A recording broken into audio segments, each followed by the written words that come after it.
my dear future bankers, welcome back to my channel. I am Tanugar and in today's video we'll be discussing all about what we should be doing in the month of July.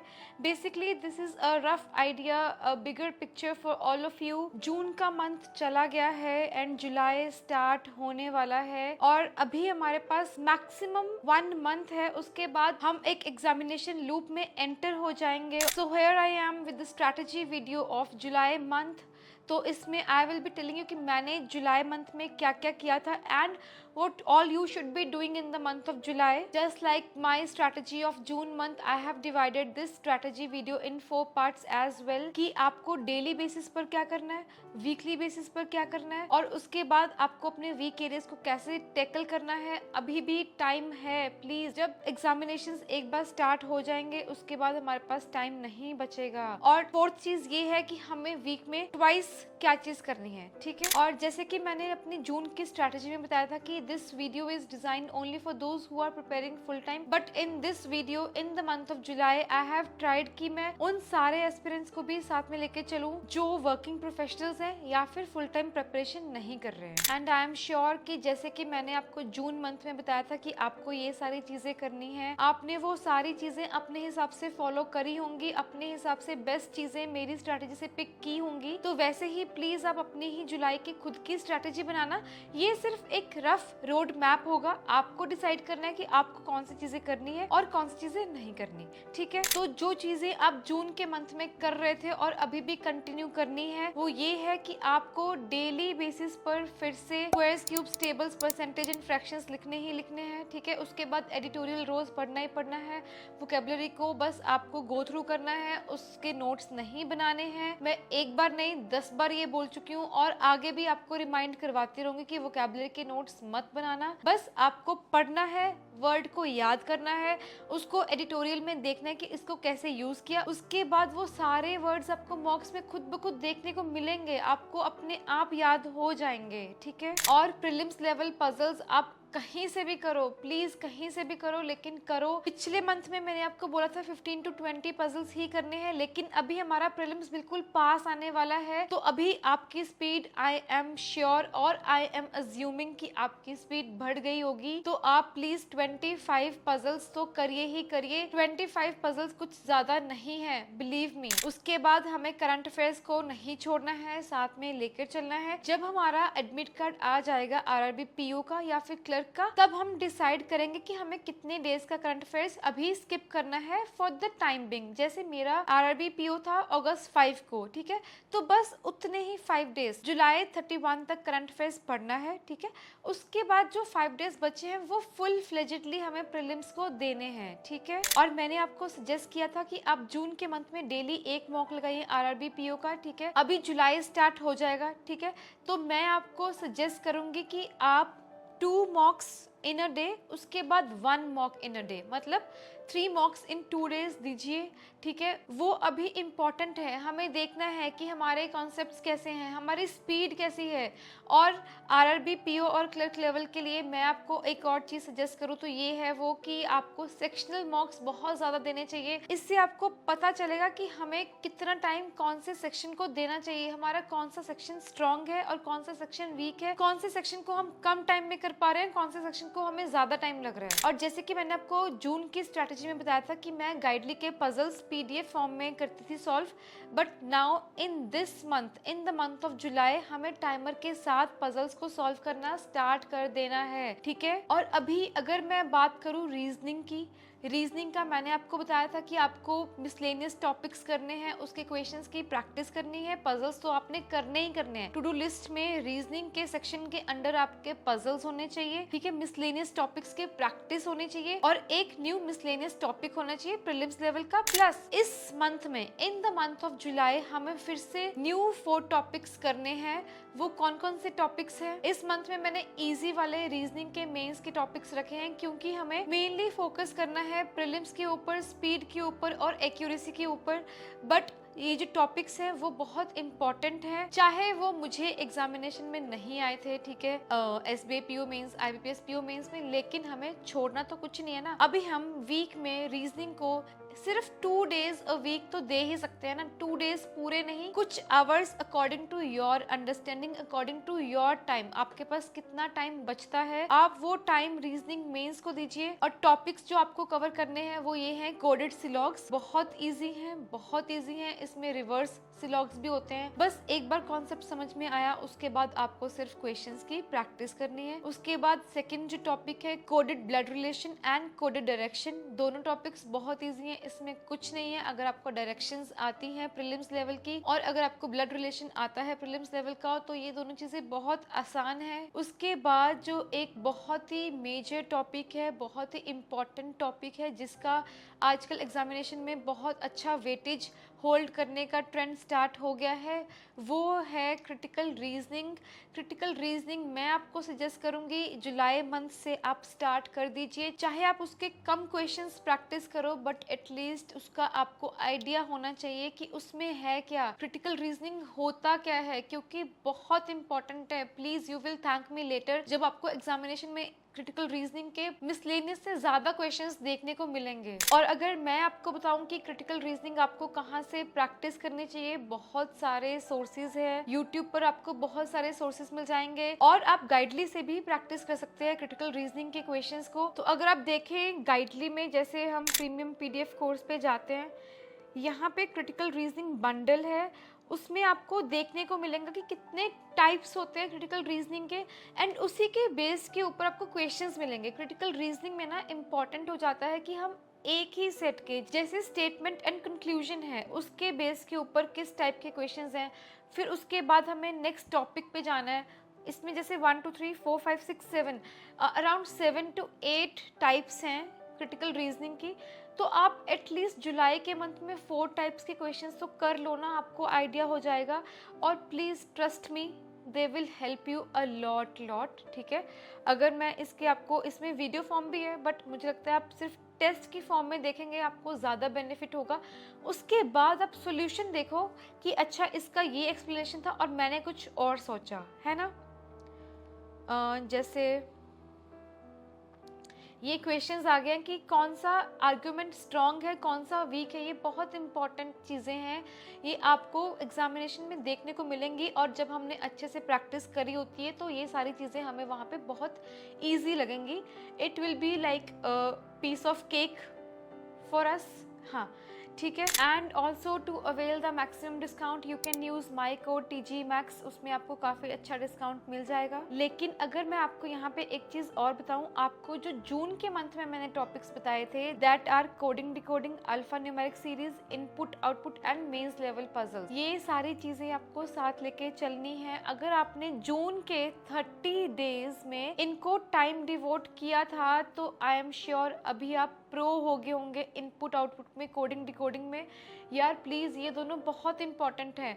और तीसरा critical reasoning, ये तीनों चीज़ें इतनी ज़्यादा important है mains examination के लिए। अगर आप इस जुलाई के मंथ में भी इनको कुछ टाइम दे देंगे, आपका मेंस बहुत इजी हो जाएगा। आपको मेंस के टाइम पे इन सब टॉपिक्स की चिंता करने की ज़रूरत ही नहीं पड़ेगी। बट उसके लिए आपको अभी पढ़ना पड़ेगा, ये सारे टॉपिक्स करने पड़ेंगे। ये सारी चीज़ें मैं आपको अपने एक्सपीरियंस से बता रही हूँ। मेरा जो पेपर था मेंस का, जब मैंने वहाँ पे देखा कि एक भी टॉपिक मिसलेनियस का नहीं था, आई वॉज लाइक कि इसमें से मैं कौन से टॉपिक्स अटेम्प्ट करूँ, कौन से क्वेश्चंस अटेम्प्ट करूँ। उसके बाद मैंने SBI PO मेंस में ये सारे टॉपिक्स अच्छे से किए थोड़े बहुत, ताकि मैं थोड़े बहुत क्वेश्चंस रीजनिंग में कर पाऊँ। और मैंने आपको जून की स्ट्रैटेजी में बताया था कि आपको क्वांट रीजनिंग, इंग्लिश और कंप्यूटर का प्रीवियस ईयर क्वेश्चंस अटेम्प्ट करने हैं, ठीक है। मैंने RRB PO के बताए थे। अभी जुलाई के मंथ में आपको RRB क्लर्क लेवल भी करने हैं, ठीक है। हमें पूरी तरह से कॉम्प्रिहेंसिवली अपनी प्रिपरेशन करके जाना है, हमें कोई भी लूप होल नहीं छोड़ना है, हमें वन शॉट में अपना एग्जाम क्रैक करना है, ठीक है। और हमें, अगर मैं मॉक्स की बात करूं, प्रीलिम्स लेवल मॉक्स मैंने आपको बता दिया है, 3 मॉक्स देने हैं 2 डेज में। और जुलाई के मंथ में भी हमने 2 मॉक्स देने हैं मेंस लेवल। वो आपको डिसाइड करना है, डेज आपको डिसाइड करना है कि आपको कौन से दिन देने हैं, ठीक है। बट प्लीज़ आप दीजिए 2 मॉक्स, सिर्फ 2 मॉक्स दीजिए। उससे ज़्यादा नहीं, उससे कम भी नहीं। आपको बहुत अच्छा कॉन्फिडेंस आएगा जब आप प्रीलिम्स के बाद मेंस की प्रिपरेशन करने बैठोगे। और कंप्यूटर की अगर मैं बात करूँ, ये सिर्फ आरआरबी के एग्जामिनेशंस में ही आता है, तो हमें कंप्यूटर की प्रिपरेशन नहीं छोड़नी है। आरआरबी मेंस में हमें देखने को मिलेंगे कंप्यूटर के क्वेश्चंस और इसका वेटेज भी अच्छा खासा होता है, तो हमें इसको निगलेक्ट बिल्कुल भी नहीं करना है। चाहे हमारे प्रीलिम्स की तैयारी कैसे मर्जी है, हमें कंप्यूटर को एटलीस्ट 2 आवर्स पर वीक देने ही देने हैं। पर वीक 2 आवर्स कुछ ज़्यादा नहीं है, बट जब हम इसको स्टेप बाय स्टेप करेंगे, आपको पता भी नहीं चलेगा कि आपका कंप्यूटर का सिलेबस कवर कब हो गया, ख़त्म कब हो गया, और इसमें आपके अच्छे मार्क्स भी आने लग जाएंगे। लेकिन आपको करना पड़ेगा।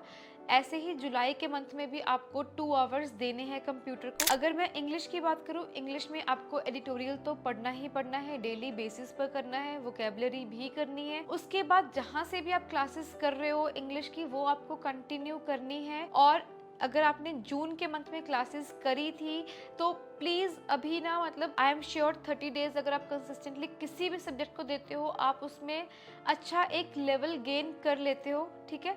और अभी ना आप इंग्लिश की क्लासेस थोड़ी सी फास्टर पेस पे देखना स्टार्ट कर दो। मैं तो हमेशा पीडीएफ्स के थ्रू सॉल्व करती थी, लेकिन जिन एस्पिरेंट्स की थोड़ी सी वीक है ना, वो आप थोड़ा सा अभी ना अपने आप को कंफर्ट जोन से बाहर लेके आइए और इंग्लिश की क्लास को थोड़ा सा फास्टर स्पीड पे देखना स्टार्ट करो और देखो कि आप कितनी फास्ट पढ़ पाते हो। और इंग्लिश का mains level sectional wise, topic wise mocks please दीजिए, बहुत इंपॉर्टेंट है। आपको आपकी वीकनेसेस पता चलेंगे कि आपकी वीकनेसेस क्या है। पैरा जंबल्स आपकी वीकनेस है, क्लोज टेस्ट आपकी वीकनेस है। खैर क्लोज टेस्ट तो किसी की वीकनेस नहीं होती है, ठीक है। उसके बाद आपको पता चलेगा यार, आपके वीक एरियाज पता चलेंगे। बट इंग्लिश के सेक्शनल और टॉपिक वाइज मॉक्स पक्का दीजिए, ठीक है। क्वांट का मैंने आपको जून की स्ट्रैटेजी में भी बताया था, कौन से डुएबल टॉपिक्स होते हैं, कहाँ से हम मार्क्स को मैक्सिमाइज कर सकते हैं, वो आपको कंटिन्यू करना है। अरिथमेटिक की प्रैक्टिस कंटिन्यू करनी है। मेंस को साथ में लेकर चलना है, डेली बेसिस पर मेंस को साथ में लेकर चलना है। और अगर मैं आपको यहाँ पे बताऊँ, जो वर्किंग प्रोफेशनल्स हैं वो ऑल्टरनेट डेज पर रख सकते हैं। ये मैंने आपको पहले भी प्रीवियस वीडियोस में बताया हुआ है, लेकिन इन दी एंड मैं आपको एक छोटा सा टाइम टेबल बताऊंगी। वो ऑब्वियसली एक रफ आइडिया होगा, आपको अपने हिसाब से उसको डिज़ाइन करना है for working professionals in the end, ठीक है। और मैंने आपको अपनी लाइव स्ट्रीम में भी बताया था, ठीक है, और प्रीवियस वीडियोस में भी बताया था कि 20 जून एक सेट कर लो टारगेट, उसकी हमें इतना सिलेबस, पूरा सिलेबस यहाँ तक कंप्लीट करना है। बट जुलाई का मंथ, सिर्फ जुलाई का मंथ है अभी हमारे पास, उसके बाद हमें बिल्कुल भी टाइम नहीं मिलेगा। मैं फिर से आपको बता रही हूँ, जो भी आपके वीक एरियाज हैं, अगर आपकी कहीं पे स्पीड स्लो है, अगर आपका कोई कॉन्सेप्ट वीक है, उसको इसी मंथ में हमें क्लियर करना है। उसके बाद टाइम नहीं मिलेगा यार, मैं बार बार बोल रही हूँ। तो this is the golden period, बल्कि 15 जुलाई तक ही है। उसके बाद हमें सिर्फ प्रैक्टिस प्रैक्टिस प्रैक्टिस करनी है। और अगर मैं अभी बात करूँ कि वर्किंग प्रोफेशनल्स को क्या क्या करना चाहिए in the month of July, जो चीज़ें डेली करनी है वो ये हैं कि आपको करंट अफेयर्स डेली पढ़ना है। उसके बाद क्वांट, रीजनिंग, इंग्लिश, 3 सब्जेक्ट्स हैं, ठीक है। इनको आपको, जैसे कुछ कैंडिडेट्स का इंग्लिश स्ट्रॉन्ग होता है तो आप इंग्लिश को अल्टरनेट डेज कर सकते हैं along with quant and reasoning, ठीक है। और कुछ कैंडिडेट्स का क्वांट स्ट्रॉन्ग है, वो रीजनिंग और इंग्लिश को साथ में कर सकते हैं, क्वांट को अल्टरनेट डेज। मतलब आपको अल्टरनेट डेज पे करना है जो आपका स्ट्रॉन्ग सब्जेक्ट है, ठीक है। उसके बाद जो वर्किंग प्रोफेशनल्स हैं वो एटलीस्ट 3 to 4 मॉक्स वीकली दीजिए ही दीजिए, ठीक है। उससे आपको पता चलेगा कि आपकी प्रिपरेशन किस लेवल पर है और आपको कितना ऊपर जाना है, ठीक है। उसके बाद प्लीज़ एक चीज़ और कर लेना कि आप प्लीज़ 2 मेंस लेवल मॉक्स दीजिए, चाहे आप 15 डेज के गैप में दीजिए, बट वो बहुत ज़रूरी है। मैंने नहीं दिए थे एंड आई हैव सफ़र्ड, मुझे लगता है IBPS PO मेंस में मैंने सफ़र किया है और आप सफ़र ना करें, इसलिए मैं आपको एडवाइस करूंगी कि सिर्फ 2 मॉक्स दीजिए। और कंप्यूटर को निगलेक्ट मत करना प्लीज़, जो भी वर्किंग प्रोफेशनल्स हैं। कंप्यूटर एक बहुत इजी सब्जेक्ट है, अगर हम 2 आवर्स अ वीक दे भी देंगे तो कुछ ज़्यादा टाइम नहीं है, लेकिन इससे जो आउटपुट है वो बहुत अच्छा हमें मिलेगा, तो इसको आप निगलेक्ट नहीं करेंगे, ठीक है। और एक चीज़ आपको जो और करनी है वर्किंग प्रोफेशनल्स को, वो ये है कि आप प्रीवियस ईयर क्वेश्चंस अगर आपने जून मंथ के नहीं लगाए हैं, मतलब मैंने आपको जून मंथ की स्ट्रैटेजी में बताया था कि आप previous year questions of quant, reasoning, English and current affairs, quant, reasoning, English and computer के आरआरबी पीओ लेवल वाले प्रीवियस ईयर क्वेश्चंस लगाना, अगर आपने नहीं लगाए हैं वो भी लगाना, प्लस क्लर्क लेवल भी लगाना। आपको एक बहुत अच्छा आइडिया मिलेगा कि किस लेवल के क्वेश्चंस एग्जामिनेशन में आते हैं। और यार एक चीज़ मैं और बताना भूल गई कि जो भी लाइव मॉक्स कहीं से भी जहाँ से भी आपको मिल रहे हैं, चाहे वो एसबीआई पीओ लेवल के हैं, चाहे वो एसबीआई क्लर्क लेवल के हैं, चाहे वो आईबीपीएस है, चाहे कोई भी है, कहीं भी कोई भी प्लेटफॉर्म पे आपको लाइव टेस्ट मिलता है, वो आप प्लीज़ 100% लगाइए। अगर मुझे पता चलेगा किसी भी प्लेटफॉर्म का, वो मैं अपने टेलीग्राम चैनल पर शेयर कर दूंगी, आप उसको पक्का से लगाइए, आपको बहुत हेल्प मिलेगी। मैं तो जो भी लाइव मॉक आता था हमेशा लगाती थी, मैं कभी भी लाइव मॉक स्किप नहीं करती थी, चाहे वो किसी भी लेवल का होता था, क्लर्क लेवल और पीओ लेवल। और एक इम्पॉर्टेंट चीज़ जो मैं वर्किंग प्रोफेशनल को यहाँ पे बताना चाहूँगी वो ये है कि आपका मॉर्निंग का फर्स्ट आवर, मैंने आपको प्रीवियस वीडियोस में बताया हुआ है, उसमें प्लीज़ आप पढ़िए